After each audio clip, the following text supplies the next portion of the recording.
Simplemente pues para comenzar y para, digamos, despejarnos un poquito, algunos eventos importantes el día de hoy. En 1986 fue la última actuación de Freddie Mercury con Queen en el Knebworth Park en Inglaterra ante 120.000 espectadores previo a su muerte en el 91. Y en 2005 aterrizó con éxito el transbordador Discovery después de una misión de 14 días. eh, Después de que fue pues la destrucción del transbordador Columbia. Ya para dar inicio a la charla, esta fue pues parte de la bibliografía utilizada y seleccionada. Y básicamente pues para comenzar y a manera de introducción, tener en cuenta que la incidencia de parálisis cerebral va de 2.5 a 3 pacientes por cada 1.000 nacidos vivos, que el bajo peso al nacer, como vamos a desarrollar en la charla junto a otros, es un factor de riesgo para desarrollar una parálisis cerebral idiopática. Y esto se ve relacionado con que un recién nacido con un peso menor a 1.500 gramos tiene un riesgo 25 a 30 veces superior, comparado con, que es alrededor de un 9%, comparado contra un recién nacido a término con un peso mayor a 2.500 gramos con un riesgo de un 0.3%. Eh, Esta lesión neurológica, como sabemos, puede estar desarrollada con diferentes trastornos dependiendo de la zona, de la topografía y la lesión, pero en términos generales se reconoce que se asocia con retardo mental hasta un 50-65% de los pacientes, siendo este más frecuente en pacientes con cuadriplegia espástica y menos frecuente en parálisis cerebral disquinética. Síndromes convulsivos cerca de un 30% de los niños con parálisis cerebral idiopática, más frecuentemente también en cuadriplegia espástica hacia un 56% y aún más en hemiplegia espástica hasta un 67%. Se asocia también con retardo mental este síndrome convulsivo y sobre todo con parálisis cerebral idiopática de origen, como vamos a ver, postnatal ya más adelante en las manifestaciones en su forma de presentación. Trastornos visuales, casi un 50% de los pacientes con parálisis cerebral idiopática, y trastornos del lenguaje y la comunicación, frecuentemente en parálisis cerebral idiopática, se asocian con el retardo mental en pacientes con cuadriplegia espástica, con parálisis cerebral disquinética asociada con órganos de la fonación, también, digamos, con un mecanismo de lesión ocurrente a nivel postnatal. En cuanto a algunas generalidades, sabemos que la parálisis cerebral idiopática es causada por un amplio espectro de anomalías del desarrollo y adquiridas del cerebro inmaduro. En años anteriores, en años previos, se desconocía la causa. Sin embargo, desde el 62 el doctor Little le empezó a asociar la parálisis con parto anormal y partos difíciles. Y ya estudios más ulteriores cuestionaron la importancia de la asfixia intrauterina en la prevalencia general de la parálisis cerebral. A partir de esto, digamos que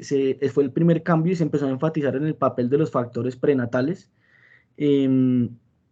ya que la asfixia durante el parto estuvo implicada solamente en los, digamos, en los diferentes seguimientos de un 8 a un 30% de los partos, pero no una asociación mayor con los pacientes con parálisis cerebral idiopática. Ya con el advenimiento de la resonancia magnética y en los últimos años con los diferentes avances en cuanto a neurociencia básica y la atención médica y neurodiagnóstico, ha mejorado nuestro conocimiento, digamos, en la comprensión de los mecanismos de la lesión cerebral en los primeros años de vida y sus manifestaciones clínicas. Eh, Adicionalmente, la mejoría en la atención obstétrica y neonatal ha influido en la tasa, el espectro etiológico, pues en cuanto a la identificación de las causas y los diagnósticos y los mecanismos más bien que generaron esta parálisis cerebral idiopática. Sin embargo, con este mayor diagnóstico, la incidencia ha permanecido inestable o inclusive algunos estudios reportan que ha venido en ascenso. Em, Se conocen ahora sí, pues digamos que de una forma mayor o mejor adecuada los diferentes mecanismos fundamentales de lesión cerebral prenatal y neonatal. em, Esto, digamos que sí ha tenido que ver con que ha venido en aumento la supervivencia de los recién nacidos prematuros. Esto ha permitido que en estos pacientes se identifique con una mayor claridad los diferentes causantes, como vamos a ver, y mecanismos de esta lesión cerebral. Y pues digamos que a futuro y en lo que se está trabajando ahora es con el conocimiento de estos mecanismos, aumentar la expectativa de una neuroprotección efectiva en el recién nacido con riesgo de parálisis cerebral. En cuanto a la etiología, como pues, digamos para mencionar y a manera de introducción, se habla de etiologías vasculares múltiples,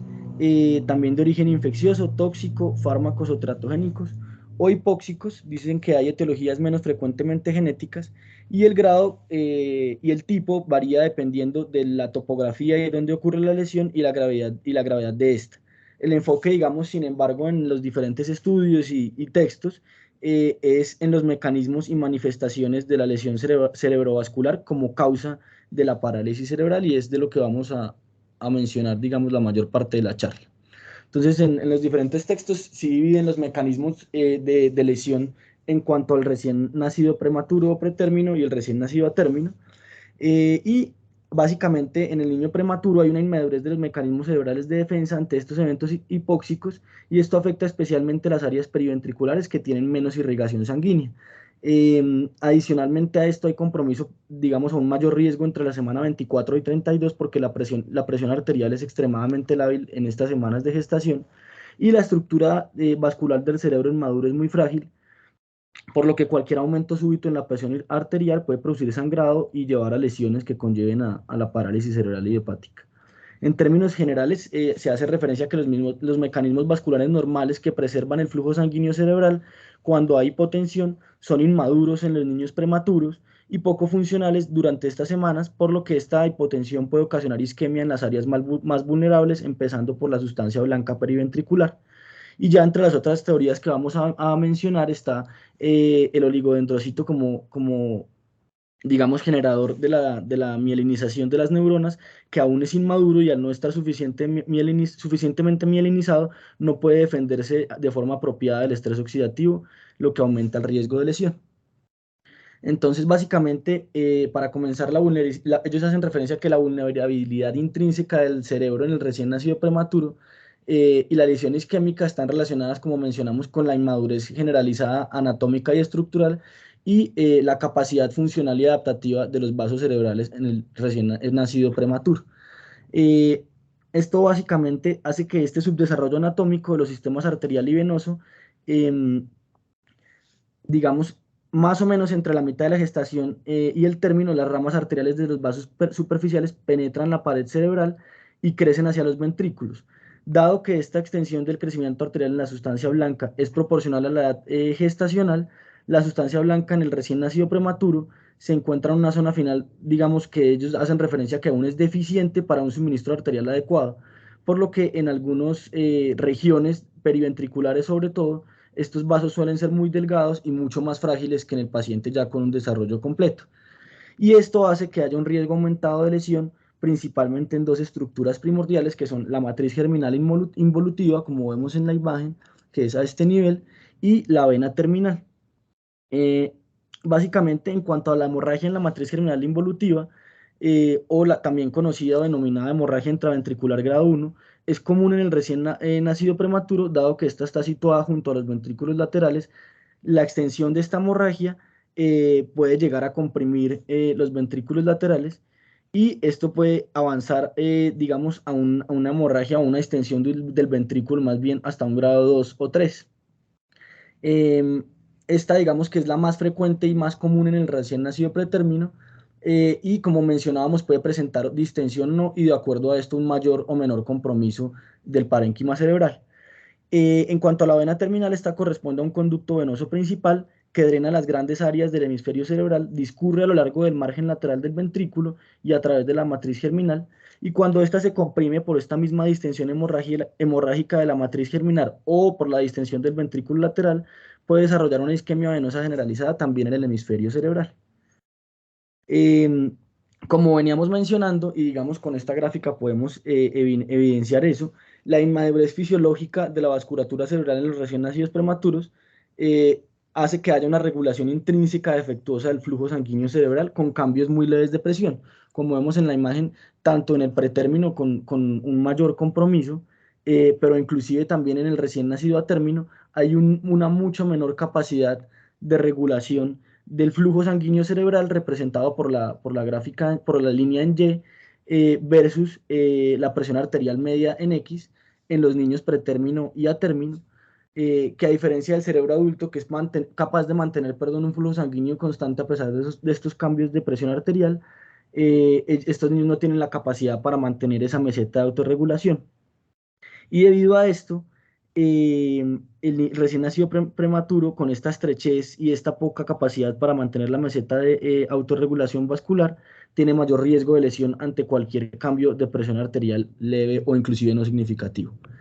Em, en cuanto a la vulnerabilidad del oligodendrocito inmaduro, básicamente es recordar que el oligodendrocito es la estructura que permite la mielinización del sistema nervioso central en desarrollo y tiene la responsabilidad final de que todas las neuronas pues, se mielinicen por completo. Hay un periodo crítico de igual manera de alto riesgo de la lesión de la sustancia blanca entre las semanas 24 a 32, como mencionábamos, porque en este punto es donde el oligodendrocito es mayormente vulnerable al estrés oxidativo y al desajuste enzimático, perdón, por sustancias oxidativas o enzimas antioxidantes críticas cuando estas son deficientes, como la catalasa, la superóxido dismutasa, y el desarrollo de otros prooxidantes, por lo que la propensión de la sustancia blanca inmadura a la hipoxia y la isquemia durante esta fase del desarrollo es un potente desencadenante que, como vamos a ver sumado a las diferentes causas en el prematuro, va a generar radicales libres particularmente nocivos para el oligodendrocito, y al haber un compromiso de la mielinización, esto también va a llevar a una lesión del cerebro en el prematuro inmaduro. Algunas otras, digamos, condiciones asociadas, entonces también la vulnerabilidad cardiorrespiratoria, y como veníamos mencionando, hay una inestabilidad de base en estos pacientes en el sistema cardiorrespiratorio que, sumado a la fluctuación, perdón, en la tensión arterial sistólica y la oxigenación, en un cerebro y en más bien en una estructura vascular sin la capacidad de autorregulación como veníamos mencionando, va a llevar a también lesiones vasculares de base asociadas que pueden presentar o llevar más bien a compromiso por parálisis cerebral. Y también están descritos cambios por cierre tardío de las vías fetales normales, o un foramen oval persistente o un ductus arterioso aún persistente, lo que compromete, digamos, que la hemodinamia normal del recién nacido. Ellos hacían referencia, como todo, digamos, que va correlacionado en el prematuro, a que en estos pacientes, por la misma ausencia de autorregulación ante estas alteraciones que ya hemos venido mencionando, cambios sutiles de posición puede generar grandes fluctuaciones en la tensión arterial que llevan a rupturas de pequeños vasos en la matriz germinal, como mencionábamos, y esto a su vez a hidrocefalia por distensión de los ventrículos e isquemia en las zonas terminales periventriculares, que van a ser la causa de estas lesiones cerebrales. Y, y esto va a desencadenar una serie de eventos, empezando con esta leucomalacia periventricular. Entonces, como mencionábamos, estos estados de hipotensión llevan a una reacción hipóxico-isquémica terminal, hay una lesión de la sustancia blanca inmadura, y esta leucomalacia periventricular, que se define como un infarto con necrosis de todos los tipos celulares y vías axonales adyacentes a la zona lesionada, y se localizan puntualmente o con mayor frecuencia en el ángulo externo del ventrículo lateral. Hablan de dos zonas con mayor frecuencia o más frecuentes de lesión, que son el área peritrigonal de la sustancia blanca parietal y la sustancia blanca adyacente a las astas frontales. Y de acuerdo, como veníamos mencionando, a la localización y a la topografía, hay diferentes manifestaciones clínicas eh, alrededor del infarto, lo que va a llevar a perpetuar esta pérdida de los oligodendrocitos que habíamos mencionado. Estos hallazgos, digamos que con el advenimiento de las neuroimágenes, ellos hacen referencia que, si bien en otro momento era posible evaluar el cambio inicial, que era la leucomalacia periventricular quística en ecografía craneal parasagital, como vemos en la imagen de la izquierda, ellos señalan que la izquierda, en la flecha, perdón, es la zona donde hay una lesión multiquística extensa. Con el advenimiento de la resonancia se evidenció que hay dos fases: una fase inicial de leucomalacia quística periventricular y una fase posterior de leucomalacia difusa periventricular, que ya, como vemos en la imagen de resonancia en la derecha señalada con la flecha, ya hay ventriculomegalia, gliosis y pérdida pues, grave o severa de la sustancia blanca. Ellos dicen que estas fases pueden estar interpuestas, perdón, y que a partir de este punto hay pérdida selectiva de los oligodendrocitos inmaduros, lo que lleva a un retraso, pues como mencionábamos, en la mielinización neuronal. Sumado a esto, o digamos posterior a esto, en la cadena de eventos va a haber una hemorragia intraventricular cuando esta matriz germinal involutiva impide el drenaje a través de la vena terminal. Hay una estasis venosa, una isquemia en el hemisferio comprometido, que como vamos a ver puede ser de grado 1, 2 y 3 dependiendo de la extensión de la hemorragia, como vemos en la imagen de la derecha, y esto suele convertirse en una lesión hemorrágica, un infarto hemorrágico periventricular, que si bien tiende a ser unilateral, puede ser bilateral y dependiendo de la extensión y del compromiso, pues va a llevar a una lesión cerebral determinada. Como veníamos mencionando, a manera de introducción, la mortalidad en estos prematuros, dado, digamos, a las condiciones de atención del servicio, ha disminuido, pero esto ha llevado a que haya una mayor variabilidad y una mayor, digamos, aparición de pacientes con parálisis cerebral o que al menos se mantenga la prevalencia en el tiempo. En esta imagen, como vemos, pues digamos, correlacionan el mismo tipo de lesión y la hemorragia periventricular, pues empezando por la matriz germinal y cómo son los hallazgos a nivel de la resonancia magnética. Posterior a esto, va a haber de forma asociada una hidrocefalia posthemorrágica. Hay una acumulación de la sangre extravasada que obstruye la circulación del líquido cefalorraquídeo. Ellos hacen referencia a que esta hidrocefalia puede presentarse una o varias semanas después del nacimiento del pretérmino y va a haber una distensión ventricular de inicio tardío, probablemente mediada por respuestas inflamatorias en la fosa aracnoidea posterior. Con esta distensión ventricular progresiva hay distorsión y compresión de las estructuras de la sustancia blanca periventricular, lo que lesiona a su vez tractos axonales que discurren a lo largo de los ventrículos distendidos y perpetúa, digamos que la compresión de las estructuras arteriales y venosas inmaduras que ya veníamos mencionando, por lo que vemos que si bien es un ciclo, o el hecho de que se comprima empezando con la matriz germinal, después la vena terminal, va a perpetuar la compresión arterial y la lesión cerebral como mecanismo de lesión.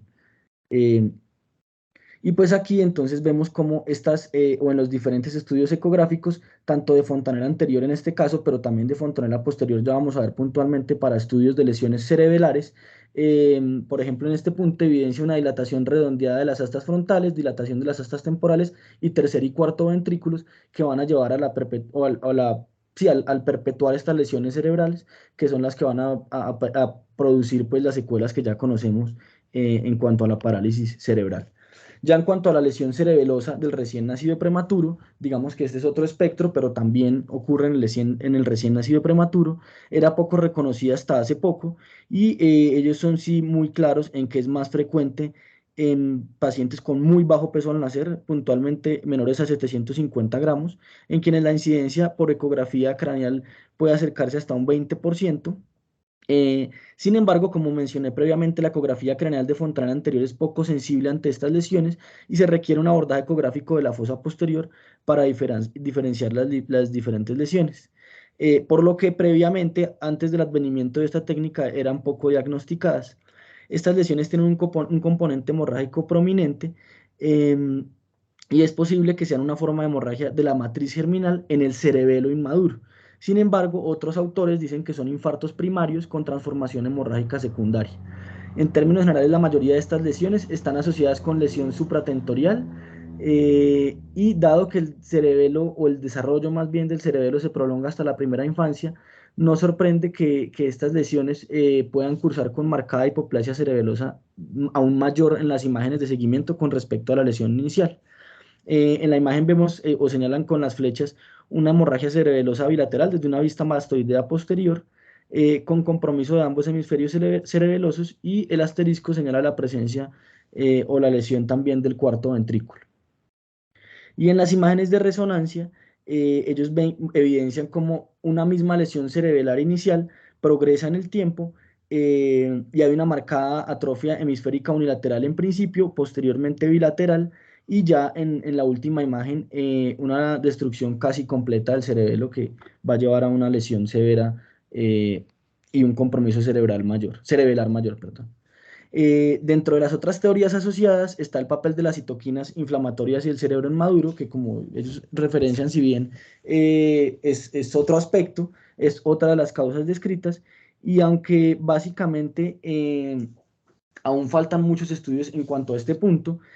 sí hay, digamos que estudios claros y varios estudios en los últimos años hacen referencia a que hay una asociación entre infección materna, fetal, neonatal y lesión del cerebro inmaduro. Esto, como hacen referencia a ellos, tiene relación con el efecto tóxico de estas citoquinas inflamatorias sobre el mismo oligodendrocito inmaduro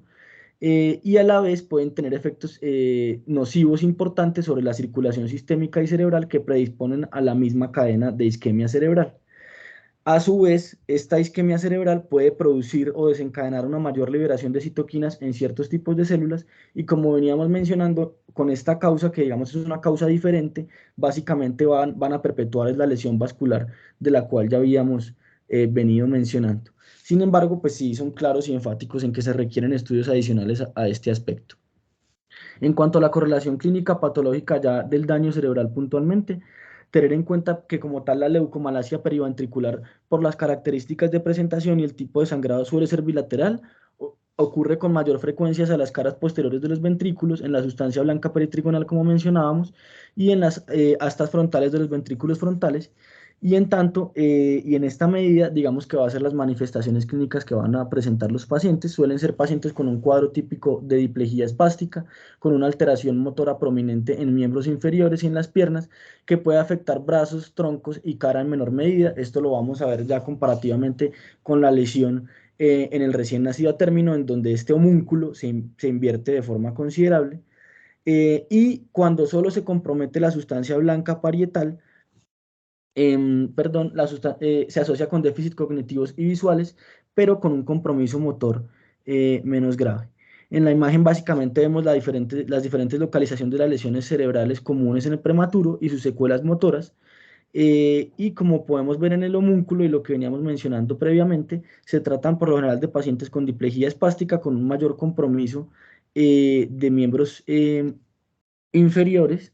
y un menor compromiso de miembros superiores, tronco y cara. Adicionalmente, dicen que cuando el infarto hemorrágico periventricular es unilateral, afecta en este caso con mayor frecuencia a miembros superiores, y en este caso se hablaría ya de la forma típica de la hemiparesia en recién nacidos prematuros que sobreviven a estas lesiones. En cuanto a la lesión cerebelosa puntualmente, se asocia con una alta prevalencia de secuelas en cuanto al desarrollo neurológico. Hay un deterioro motor grave que es progresivo por el tipo de lesión hasta en un 50% de estos pacientes, asociado con mayor frecuencia con hipotonía, ataxia y en particular con compromiso del tronco y la marcha. Em, Sin embargo, el cuadro clínico es difícil de atribuir a un solo mecanismo y en estos casos ellos hacen referencia a que cuando hay lesión cerebelosa suele haber también leucomalacia, perdón, periventricular coexistente, generalmente bilateral, más en un infarto hemorrágico periventricular, que por lo general pueden cursar con una hemiparesia o con una diplejía también espástica asociado al compromiso por la lesión cerebelar. En cuanto a otras manifestaciones, entonces, como habíamos mencionado, hay deficiencias cognitivas y del aprendizaje hasta en un 25 a 50%, que son más frecuentes en niños con lesiones bilaterales, lesiones de asociación visual auditiva por lesión de la sustancia blanca parietal. Puede haber epilepsia tardía, que aunque es poco común, por lo general es de fácil manejo y tratamiento. Y trastornos significativos del lenguaje o trastornos cognitivo-conductuales que son frecuentes en el seguimiento de bebés que fueron exprematuros con lesión cerebelosa. Se asocia a su vez a pacientes o a niños con un espectro autista casi en un 40% de los casos, particularmente pacientes con lesiones del vermis cerebeloso, perdón, que juntos con estos trastornos no motores sugieren que el compromiso cerebelar produzca un compromiso más trastorno cognitivo afectivo del cerebelo y esto pueda comprometer la disfunción cognitiva y el aprendizaje conductivo-conductual de estos pacientes a largo plazo. En cuanto a los déficits visuales, en los sobrevivientes de un parto prematuro, estos pueden ser por diferentes causas, incluyendo retinopatía del prematuro. Aquí ahí se consideran también la disfunción visual cerebral debido a lesiones visuales en las vías posteriores y en las radiaciones ópticas principalmente. Em,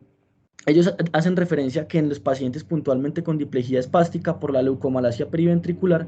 es más frecuente que el defecto visual presente sean defectos del campo inferior que se pueden agravar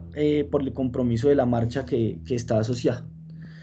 Aquí como vemos en la imagen y como veníamos mencionando, básicamente lo que más se compromete en los pacientes pretérmino con leucomalacia periventricular son las radiaciones ópticas en el curso del campo visual inferior, como vemos en la imagen, por lo que estos pacientes suelen tener defectos visuales en su campo inferior. Ya pasando al recién nacido a término, vamos a ver en este caso, que si bien son pacientes que ya han tenido un desarrollo mayor o un desarrollo completo a término de sus estructuras vasculares, aún y se acercan mucho más a la función o a la regulación de las estructuras vasculares del adulto, en el recién nacido a término que es sometido a una hipotensión sistémica, las regiones cerebrales cambian y las regiones cerebrales más vulnerables más bien a la isquemia son diferentes, en este caso son, y es más similar al adulto, son las arterias cerebral anterior, media y posterior, eh, pero a su vez, esta lesión cerebral puede ser parasagital, suele ser bilateral, es intensa en la región paretooccipital donde finalizan estas tres arterias principales y si bien, como mencionábamos previamente, en el recién nacido a término, sí hay una meseta de regulación y de autorregulación de las estructuras vasculares más anchas, esta no es igual ni al niño ya completamente desarrollado ni al adulto, por lo que en un paciente con asfixia asociada también hay un riesgo aumentado de lesión vascular en diferentes zonas, pero también en la misma localización, perdón, en diferentes localizaciones, pero también en una misma medida. Entonces, básicamente lo que ellos hacían referencia es que va a haber una diferente presentación de las lesiones, pero, y digamos, tienen un riesgo menor de la lesión y una mayor tolerancia al compromiso vascular en la hipotensión, pero de ser esta persistente o grave, también puede presentarse una lesión del parénquima cerebral. Sumado a esto, si bien ya el oligodendrocito superó las fases más vulnerables y es maduro, en el recién nacido a término, la sinaptogénesis y la organización neuronal son mucho más intensos y requieren en este punto un constante suministro de glucosa y oxígeno, por lo que en este caso, si bien el oligodendrocito no es susceptible a isquemia, sí son susceptibles a isquemia la neurona y su funcionalidad normal. Ellos hacen referencia puntualmente a que esto se ve evidenciado en los receptores de glutamato y los receptores NMDA, perdón, activados por glutamato, que son los que permiten la entrada de calcio para la activación y el desarrollo neuronal. Por lo que cuando hay presencia de hipoxia o isquemia, se pierde el control de la entrada de calcio, hay niveles tóxicos de calcio en el citoplasma neuronal y esto produce cambios sobre todo en ganglios basales, tálamo y núcleos del tronco encefálico y en las áreas de mayor densidad a este nivel, sobre todo en los ganglios basales en cuanto al caudado y el putamen. Por lo que de igual manera, si bien son mecanismos diferentes al recién nacido pretérmino, la confluencia de los factores vasculares en otras regiones, arteria cerebral media, anterior y posterior, sumado pues a la vulnerabilidad de la neurona, va a llevar también a lesiones cerebrales en el recién nacido a término. En cuanto a las agresiones hipoxicoisquémicas cerebrales globales, ellos hacen referencia a que la asfixia intrauterina, por el mismo déficit de oxígeno y glucosa que mencionábamos, va a llevar a respuestas hemodinámicas compensatorias en la circulación cerebral y sistémica que buscan preservar la función cerebral, redirigen la sangre fetal al cerebro a expensas de órganos como el riñón, el hígado y el corazón, hacia las zonas neuronales con desarrollo más activo, ganglios basales, tálamo, tronco encefálico y corteza motora sensorial. Sin embargo, estos mecanismos reguladores, como mencionábamos previamente, son eficaces solamente ante hipoxias breves. Y esto permite conservar la integridad sin daño a otros órganos. Pero si son hipoxias prolongadas, van a haber lesiones en órganos diana y si hay asfixia grave, por ejemplo en casos de desprendimiento placentario, paro cardíaco materno en el parto, estos mecanismos también pueden fallar por una interrupción súbita del suministro sanguíneo de oxígeno al cerebro y también van a llevar a una lesión cerebral en otros órganos terminales y en otras regiones cerebrales descritas. Puntualmente, entonces, aquí ya el tipo de lesión o el mecanismo de causa de la parálisis cerebral en estos pacientes son el infarto arterial oclusivo por una oclusión embólica de una o más arterias cerebrales, básicamente un mecanismo similar al adulto, y se origina en la mayoría de los casos durante el periodo neonatal temprano. Ellos hacen referencia a que no ha sido fácil o no es clara una etiología clara de este ACV. Sin embargo, se cree que los émbolos son secundarios a la involución de los vasos placentarios y fetales que regresan a la circulación cerebral a través de vías vasculares fetales. Esto asociado a la presencia ocasionalmente de un foramen oval persistente o un ductus arterioso persistente previo a su cierre. Y en algunas ocasiones también se han descrito estados de hipercoagulabilidad o defectos cardíacos congénitos.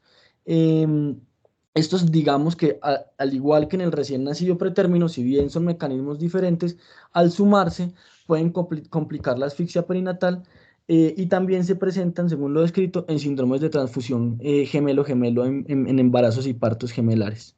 En cuanto a la correlación clínica patológica del daño cerebral en el recién nacido a término, de igual manera depende del mecanismo de lesión y de la topografía, pero por lo general es una lesión cerebral parasagital resultante, perdón, de la isquemia entre las arterias cerebrales anterior y media que afecta la corteza motora, en particular las regiones que inervan las extremidades superiores, principalmente los músculos proximales y el tronco. Por lo general tienen menor compromiso de las áreas que representan la cintura pélvica y los músculos de las extremidades inferiores, por lo que típicamente son pacientes que cursan con una cuadriparesia espástica con predominio de compromiso en miembros superiores antes que en miembros inferiores, lo contrario a la diparesia espástica predominante que habíamos descrito en el lactante prematuro. Em, Esto adicional, el compromiso visual no está bien descrito en la mayoría de pacientes, em, pero pues sí hacen referencia a que hay compromiso cognitivo-conductual comunes en este tipo de pacientes,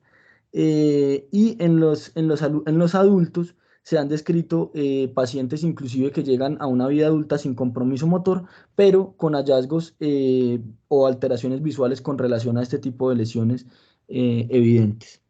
Básicamente este es el homúnculo y la localización de las lesiones ya en el recién nacido a término, y las secuelas motoras. Entonces básicamente a la izquierda vemos como las regiones de la lesión después de una isquemia cerebral global, perdón, con una lesión parasagital. Hay necrosis neuronal selectiva en región basal, ganglios y tálamo, y como vemos el mayor compromiso es en cara y en miembros superiores,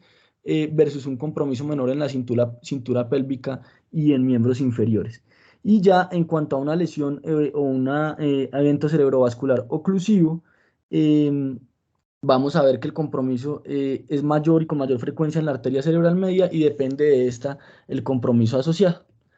Eh, Adicional a las lesiones, digamos que ya ellos hacen referencia o empiezan a mencionar las lesiones puntualmente de acuerdo a la localización, y en lesiones de los ganglios basales y del tálamo son lesiones graves pero breves. Lo que habíamos hablado son periodos de hipoxia breves, pero pues llevan a lesiones graves, pueden extenderse hasta incluir los núcleos tegmentarios, y el cuadro típico a largo plazo de estos pacientes son pacientes con un tono muscular fluctuante, predominantemente con grados diferentes de espasticidad y rigidez, presencia de movimientos involuntarios, tienen compromiso del lenguaje, es un lenguaje disártrico, y hay dificultades comunes también para la deglución y la alimentación, por lo que requieren con frecuencia ser manejados con gastrostomía. La función cognitiva en estos pacientes, digamos que tiene diferentes grados de compromiso, pero muchos parecen tener una función cognitiva relativamente favorable y preservada, y cursan simplemente con discapacidades específicas del aprendizaje. Esto sobre todo depende del grado y el compromiso de la lesión a nivel del tálamo. En cuanto a la parálisis cerebral extrapiramidal, y también como otra causa diferente a las que hemos venido mencionando, se habla en este caso de una causa o una parálisis cerebral originada por toxicidad aguda, por hiperbilirrubinemia o kernicterus en la ictericia neonatal grave. Digamos que con los diferentes tratamientos y los controles prenatales, este compromiso ha disminuido en las diferentes décadas, y esta condición, sin embargo, todavía se presenta en ciertos casos, y es una lesión neuronal muy extendida, pero particularmente prominente en los ganglios basales, tronco encefálico y cerebelo. em, y son pacientes que cursan a largo plazo con retrocolis, opistótonos graves, atetosis severas y anomalías en la mirada. Adicionalmente, está descrita compromiso o lesión neuronal en los núcleos cocleares y el nervio auditivo, lo que lleva a una pérdida auditiva completa de estos pacientes. Y ya puntualmente en cuanto al accidente cerebrovascular, ellos digamos que describen muchas características, pero hacen referencia a unas situaciones muy puntuales a tener en cuenta, y es que las secuelas a largo plazo dependen del territorio arterial involucrado, que suelen presentarse pacientes con convulsiones neonatales focales en los primeros días de vida, pero los déficits motores son muy sutiles durante los primeros 6 meses o más inclusive, y solo hay presencia de hemiparesia en un cuarto de los bebés con accidentes cerebrovasculares unilaterales. Como hemos mencionado, hay mayor compromiso de la arteria cerebral media, en este caso izquierda, en los diferentes estudios, por lo que es más frecuente la hemiparesia derecha, por el homúnculo comprometido y la zona topográfica de lesión tienden a afectarse más los miembros superiores y la cara que los miembros inferiores, diferente a lo que hemos visto en pacientes prematuros. Hay mayor compromiso distal en los miembros superiores que a nivel proximal. Y sí tener muy en cuenta que cuando la oclusión de la arteria cerebral media compromete todo su territorio, la hemiparesia es severa y es mayor, incluyendo el compromiso de los ganglios basales, sustancia blanca y el brazo posterior de la cápsula interna y la corteza cerebral. Esta lesión está limitada, como ellos hacen referencia, a ramas penetrantes proximales y por lo mismo es que ellos hacen referencia a que se presentan con mayor frecuencia déficits motores menores que hemiparesias completas. Ellos hacen referencia a un término de la plasticidad del cerebro inmaduro, en donde estos pacientes con mecanismos de defensa mayores, ya siendo recién nacidos a término, en el tiempo, digamos que la lesión cerebral evoluciona de una manera diferente, favorable y el compromiso motor definitivo puede ser menor. Siempre tener en cuenta que la lesión de cualquiera de los hemisferios puede afectar la función no verbal. A menudo hay disociación de los coeficientes intelectuales y verbales del desempeño. Los niños, ellos hacen referencia de diferencia más bien de que los niños con lesiones en el hemisferio izquierdo tienen mayor riesgo de deterioro de la conciencia y mayor compromiso de la repetición de oraciones, mientras que el vocabulario puede estar conservado, pero en las lesiones del hemisferio derecho hay una mayor disminución, perdón, de la capacidad matemática y disfunción visoespacial asociada. En estos pacientes se ha descrito la presencia también de epilepsia posterior desde un 10 hasta un 60% después de los accidentes cerebrovasculares unilaterales y hacen referencia a que la presencia o no de epilepsia sí es un predictor significativo del deterioro de la función cognitiva a futuro dependiendo de la lateralidad de la lesión. Ya digamos que esto vendrá y a profundidad en las diferentes sesiones, pero con base en lo que hemos venido mencionando y dependiendo el mecanismo de lesión que generó la lesión inicial, se va a clasificar la parálisis cerebral idiopática de acuerdo al compromiso. En principio pues se clasifica como espástica, en donde hay un aumento en el reflejo de estiramiento o hiperreflexia, dipléjica, donde hay un compromiso especialmente en los miembros inferiores, menor en los miembros superiores, como ya hemos mencionado, más frecuente en lesiones o en pacientes con lesión cerebral pretérmino, cuadriplégica, en donde hay un compromiso similar en las cuatro extremidades o compromiso corporal total, hemiplejías o hemiparesias, en donde hay compromisos de un solo lado, usualmente más grave en el miembro superior, esto con relación a que son pacientes frecuentemente, como mencionamos, con lesiones cerebrales ya a término, y ya hay otras clasificaciones adicionales como la doble hemiplegia, la parálisis cerebral disquinética, que es más frecuente en lesiones cerebrales, o distónica, que puede ser atáxica o mixta. Esto pues como lo vemos en la imagen, como mencioné, lo vamos a discutir en las sesiones que ya vendrán más adelante. Y sí, para tener en cuenta que si bien ellos desglosan y en los diferentes textos se desglosan los diferentes mecanismos, tanto pretérmino como postérmino, o más bien a término, perdón, con frecuencia siempre se sobrelapan en conjunto uno o más mecanismos causales de la lesión cerebral, y esto hace que a largo plazo haya manifestaciones combinadas en la lesión en el cerebro inmaduro. Y siempre tener muy presente que aunque la lesión inicial es estática, las manifestaciones evolucionan con el tiempo y pueden variar en esta misma medida en el tiempo. Y esto pues sería para la charla de hoy, como ya mencioné, pues los artículos que utilizamos. Bueno, Cristian, muchísimas gracias.